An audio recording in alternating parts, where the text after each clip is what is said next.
guys. Welcome to the about this week. And this is a very special episode because we have one of the stars from Total Divas. She's here with us. She's sitting next to us, but we're going to reveal who she is after the trailer here. The women's division has broken so many barriers. We are hitting our stride, and this is just the beginning. Sky's the limit. Let's do this! Here's to finding myself, and I'm ready to be this new, empowered Nicole. It's a sisterhood. Everyone roots each other on.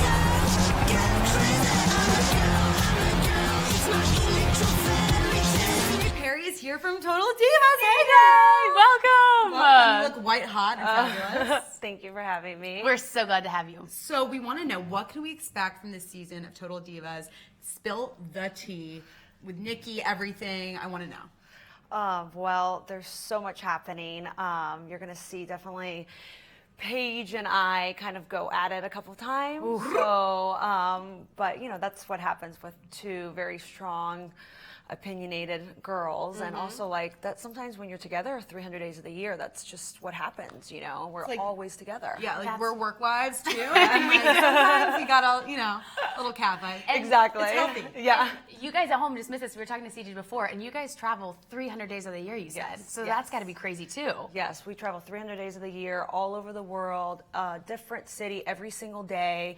And so we're around each other all the time. And it's a sisterhood, but you also, just like sisters, you drive each other crazy at times. And like this past week, Natty pranked me, and I was sound asleep. I went to sleep to wake up early. Mind you, I might have gotten a little drunk early in the day off of Fireball shots because we were in Miami. Spicy. So, Yes. I had to live my best life. And it was the girls' birthdays. It was Natty and Naya's. I was just like trying to live my best life in Miami. So I went to bed early to get up early so I could work out. And Natty pranked me, like woke me up with champagne and cream and cake. Poured on? Yes. No. Yes. Poured it all over you? Yes. All over me. All over your bed? How mad were you? All over my face and my hair. Oh my and God. it was You guys just like insane. fight when you like get mad? Like when Well- you say you get in a scuffle, like are you like Oh, scuffling well, it up? yeah. Then I was just so upset. Like, Oh, I'd be took mad a about shower, that too. and then I decided I'm gonna prank her back. So I started pranking her back, and then we started like wrestling in the bed. And actually, you can watch if you watch Total Divas.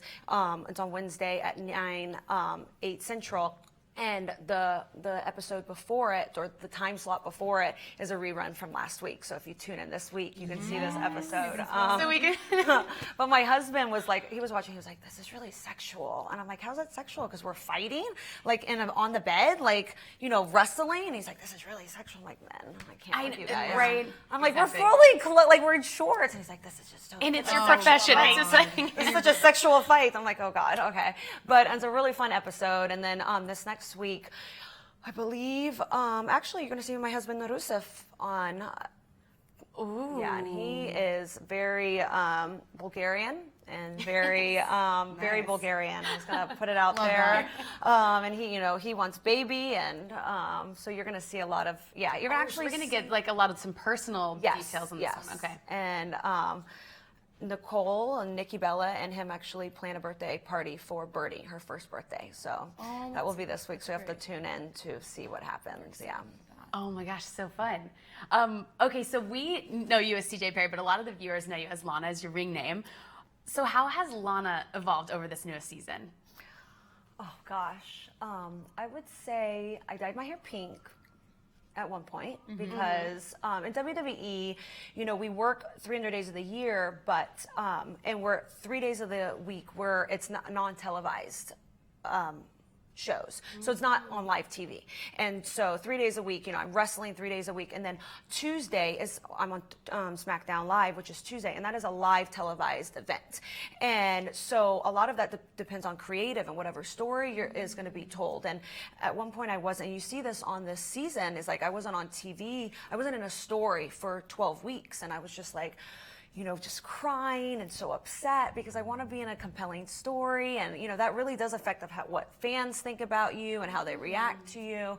It's a whole other world. I'm trying to give you guys details I love of the it. world that love we it. work in that you're going to see on Total Divas. And so I would say you see that happen. Like at one point I'm like, maybe I need to dye my hair. So I dye my hair pink because I'm like, I maybe watched that need to episode because you were reinvent saying, you're like, myself. I'm not sure if WWE Yeah. will approve of this. Yes. And I dyed my hair pink, and then, Natalia and her honesty is like, I don't like it. It looks dingy pink, Yeah. And she's like, let everyone else turn their hair, but you stay blonde. So I went back blonde. But I think, and throughout that whole journey of trying to like reinvent myself and not stay stale, be stale. And I realized that my character is a character that reflects people that persevere, that I might not be the strongest or the most athletic or the fastest, but I'm the girl that has a dream and is resiliently chasing her dream. And you see that this season. You see that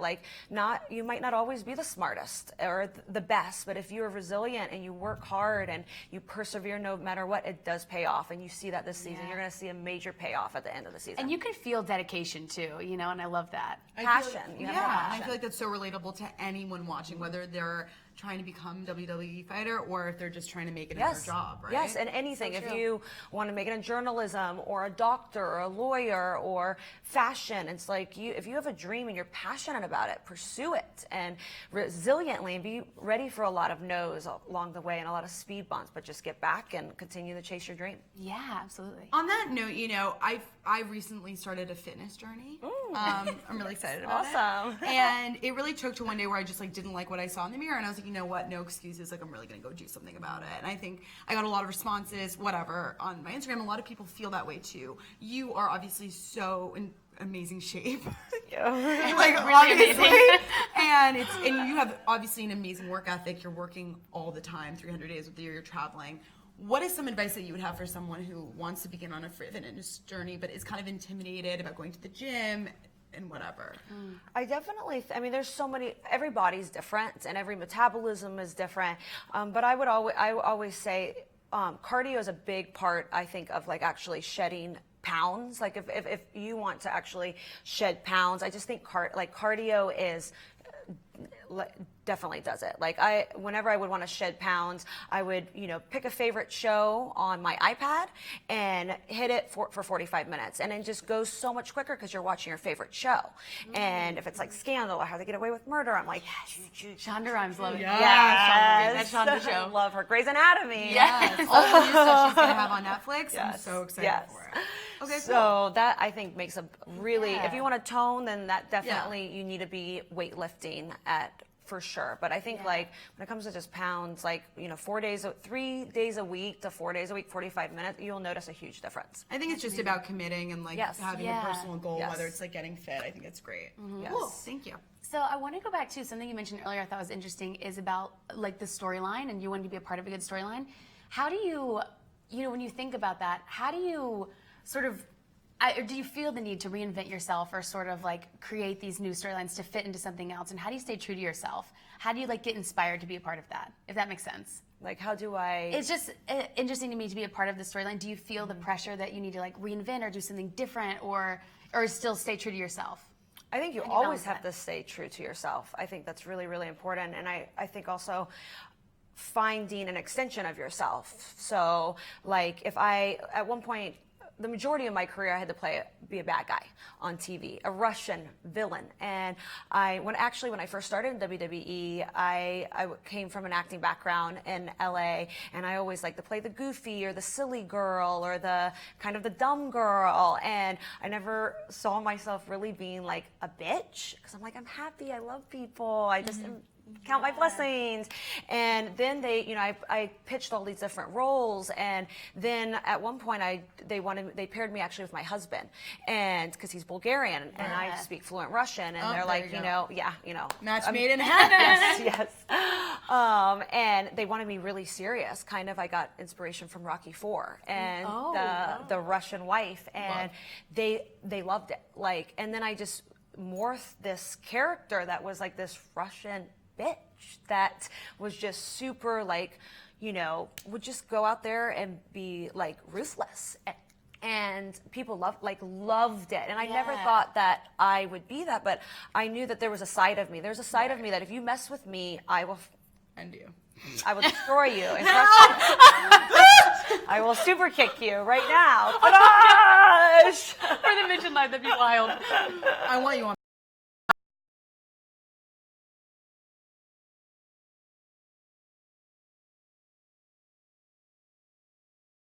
Think is the biggest misconception about WWE?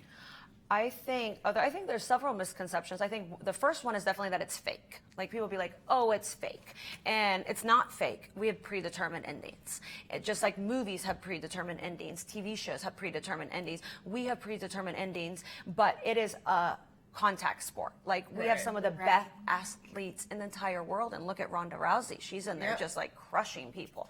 Charlotte Flair and so many other women. And it's like we are all like, I am a great athlete, but then you compare me to Ronda Rousey, who is an Olympic athlete. It's like, okay, well, she's going to go crush me. I'm going to have to figure out other ways to maybe manipulate her or something. And so this is a contact sport, and you have to be really athletic and it's intense. It's really, really, really intense. It's so interesting that people think it's fake because it's obviously it's just predetermined. Like the endings are decided, but we're also, I think people don't realize that it's also storytelling. We are storytellers.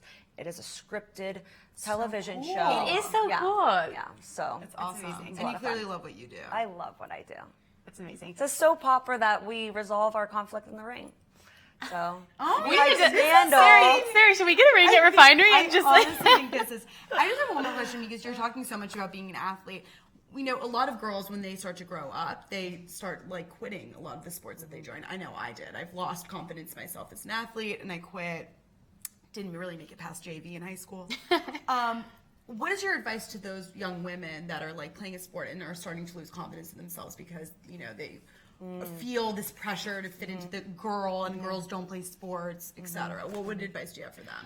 I mean, I definitely relate to that because I feel like in WWE, I kind of feel that way at times. Like I was, the smart girl, like my character was the smart girl, or I was, really good at the acting part or the entertainment part or the storytelling part. And I felt like I wasn't as athletic as all the other girls. I wasn't as strong. I couldn't lift as much as them, or I wasn't as fast, or I couldn't pick up as quickly as them when it came to the athletic part. And sometimes it would discourage me and I would want to give up. And at one point I'm like, oh, I'm just going to manage because I'm really good. I'm really good at talking. I'm really good at on the microphone. I'm really good at promoting my client. And then I realized, no, I love wrestling. Like there's no feeling in that ring, adrenaline rush as wrestling. And it might take me a little bit longer, and I might have to work a little bit harder, but I'm going to believe in myself and I'm going to persevere. And I think that's what I encourage girls. If they love to play basketball, if they love to play softball, if they love if it makes them feel good inside, then keep on doing it. Yeah, do it because you love it. Yes. Amazing. Yes. So, CJ, before we let you go, you're obviously crushing it on Total Divas. Can we expect any other projects, anything from you in the upcoming future? We know you're super busy, but I feel like I'm always working on something. But I have a movie coming out called Other Versions of You. It's going to be in theaters, and also you can see it on VOD and Redbox and Netflix. And it's about parallel universes, and I'm really excited about it. I actually executive produced it. Wow. And when does it come out? In February.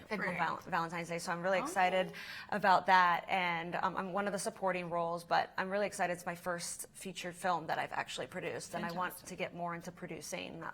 So that's in the more near future. And then I'm also working on a comic book right now. Okay. Well, we are very excited. We really are. CJ, thank you so much for joining us today. It's been so fun. And thank you guys for watching. We'll see you next time. Bye. Bye.